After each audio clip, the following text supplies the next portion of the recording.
오늘 우리에게 주시는 하나님의 말씀은 고린도후서 5장 1절에서 10절까지의 말씀입니다. 고린도후서 5장 1절에서 10절까지의 말씀을 교독하시고 마지막 절은 함께 합독하겠습니다. 만일 땅에 있는 우리의 장막집이 무너지면 하나님께서 지으신 집 곧 손으로 지은 것이 아니요 하늘에 있는 영원한 집이 우리에게 있는 줄 아느니라.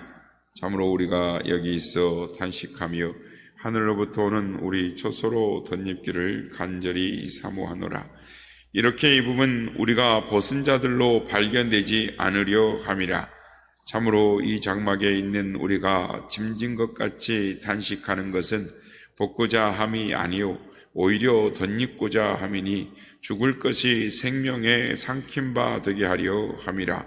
곧 이것을 우리에게 이루게 하신 고 보증으로 성령을 우리에게 주신 이는 하나님이시니라. 그러므로 우리가 항상 담대하여 몸으로 있을 때에는 주와 따로 있는 줄 아노니 이는 우리가 믿음으로 행하고 보는 것으로 행하지 아니함이로라. 우리가 담대하여 원하는 바는 차라리 몸을 떠나 주와 함께 있는 그것이라. 그런즉 우리는 몸으로 있든지 떠나든지 주를 기쁘시게 하는 자가 되기를 힘쓰노라. 이는 우리가 다 반드시 그리스도의 심판대 앞에 나타나게 되어 각각 선악간에 그 몸으로 행한 것을 따라 받으려 함이라. 아멘.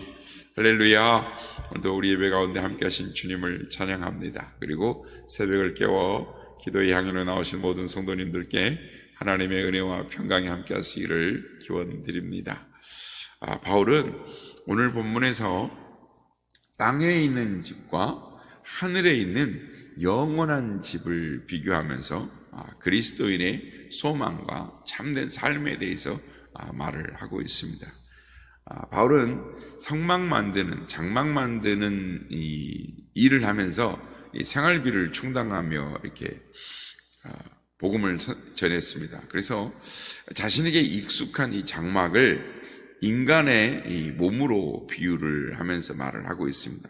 그러니까 땅에 있는 장막은 곧 우리의 육신을 가리킵니다. 그래서 장막짐이 무너지면이라는 말은 인간의 육신이 죽음을 맞게 되면 인간의 죽음을 말하는 것입니다. 그런데 이 장막은 임시 거처일 뿐입니다. 이 세상에서 우리의 몸은 임시 거처와 같다라는 것입니다. 장막이 무너진다라는 것은 우리가 죽는다라는 것을, 우리의 죽음을 의미하지만 그것으로 끝나는 것이 아닙니다. 임시 장막인 이 장막을 철거하고 영원한 집, 그러니까 본래 살던 곳으로 우리가 돌아가듯이 인간이 죽으면 영원한 몸을 잊게 된다라고 말을 하고 있습니다. 오늘 보면 1절 말씀입니다. 만일 땅에 있는 우리의 장막집이 무너지면 하나님께서 지으신 집, 곧 손으로 지은 것이 아니요 하늘에 있는 영원한 집이 우리에게 있는 줄 아느니라. 아멘. 그러니까 이 말씀은 고린도 교회 성도들 중에 주님의 재림 이전에 이 박해를 받아서 죽음을 당하면 우리는 재림을 하지 그러니까 공중으로 이렇게 휴거되지 못하는 거 아니야? 주님을 죽으심을 우리 오시기 전에 내가 죽게 되면 이런 모든 것들로 끝나버리는 거 아니야? 불안해하는 성도들이 있었습니다. 그래서 이런 것들을 염려하는 성도들에게 아무런 염려가 필요 없다라는 것을, 걱정할 필요가 없다라는 것을 말하고 있습니다. 왜냐하면 하나님께서는 당신을 사랑하는 자들을 위해 손수 집을 지어서 준비해 주시는데 그 집은 이 땅에 있는 장막집 같지 아니라 임시집이 아니라 영원히 살 집이다라는 것입니다. 이 땅의 장막집은 흙으로 지은 것이기 때문에 썩기도 하고 허물어질 수밖에 없습니다. 마찬가지로 인간의 몸도 흙으로 지어졌기 때문에 우리의 육신도 세월이 지나면 병이 들기도 하고 쇠퇴하기도 하는 것입니다. 뿐만 아니라 이 땅에 세속적인 욕망에 빠져서 죄와 사망으로 헛된 삶을 살아갈 수도 있는 것입니다. 그렇지만 바울은 하늘에 영원한 집, 하나님이 예비하신 집이 있다라고 말을 합니다.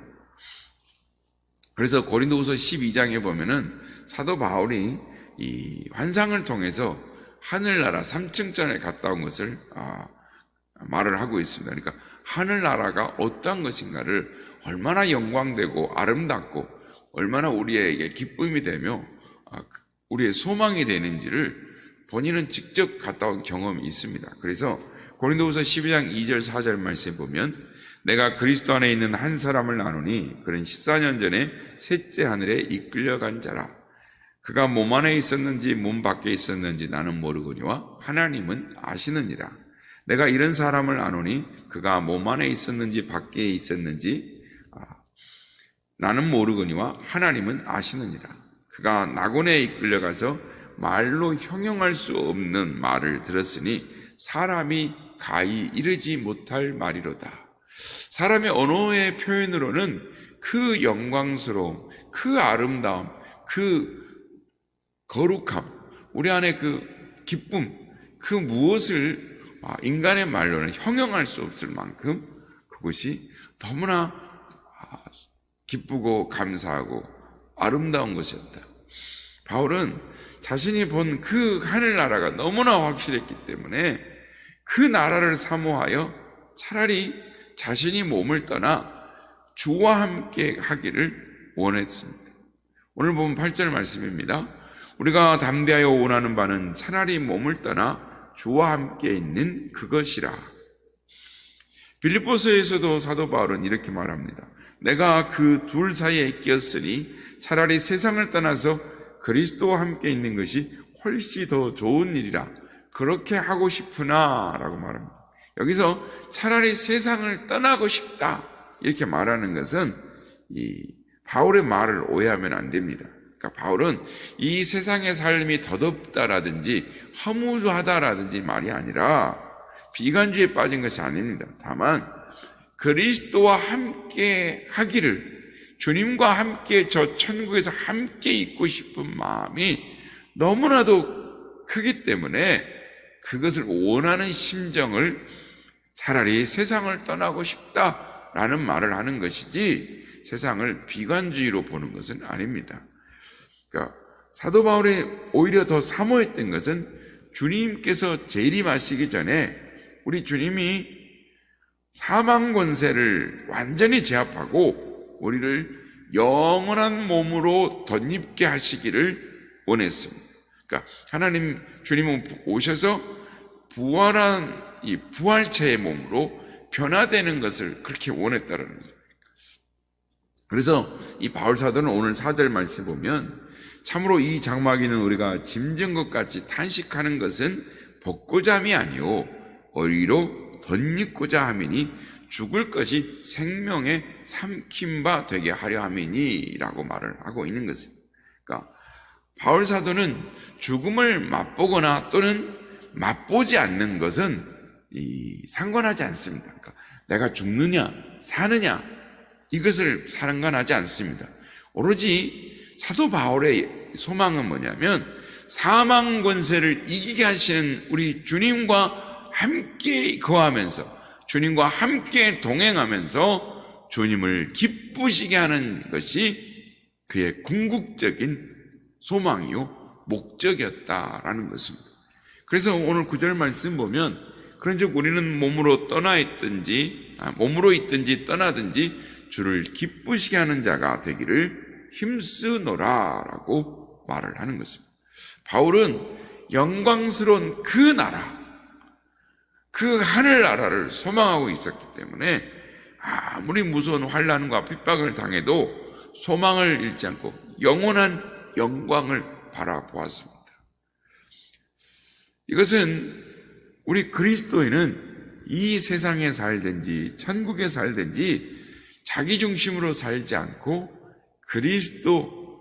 예수 그리스도 우리 주님 중심으로 살아야 한다라는 것을 보여주고 있는 것입니다. 그러므로 성도 여러분, 우리도 주님의 말씀을 믿고 그 나라를 바라보면서 세상에 어떠한 위험과 어떠한 시련이 다가와도 도전이 와도 그것을 다 이기며 나아가야 될 줄로 믿습니다. 성경에 보면 에녹은 이 세상에서 주님과 동행하는 삶을 살면서 죽지 않고 하늘로 올라갔습니다. 엘리야도 주의 사역을 하다가 호련히 하늘로 승천했습니다. 이 두 사건이 우리에게 보여주는 것은 하나님과 동행하는 사람은 죽음으로부터 해방받고 영생하는 것을 우리에게 믿음의 증거로 보여주고 있는 것입니다. 그래서 바울 사도는 자신이 지상에 살아남아서 지상에서 사는 이유는 주님을 기쁘시게 함에 있다.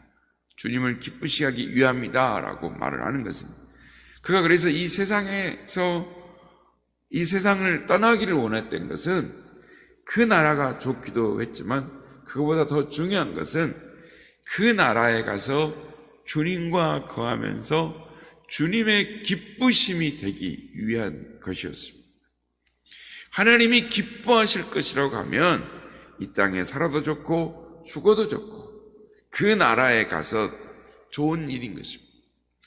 그는 사나 죽으나 주님을 기쁘시게 하는 것이 그의 목적이었습니다. 그래서 로마서에서는 이렇게 표현합니다. 로마서 14장 8절 말씀, 우리가 살아도 주를 위하여 살고 죽어도 주를 위하여 죽나니 그러므로 사나 죽으나 우리가 주의 것이로다. 아멘. 주님을 기쁘시게 하는 것이 인생의 목적인 사람은 어떤 상황에서도 주님으로 인하여 기뻐할 수 있는 것입니다. 바라기는 하늘을 소망하며 주님을 기쁘시게 하는 삶이 우리의 목적이 되는, 오늘도 주와 동행하는 삶을 살아가시는 우리 모두가 다 되시기를 예수님의 이름으로 축복합니다.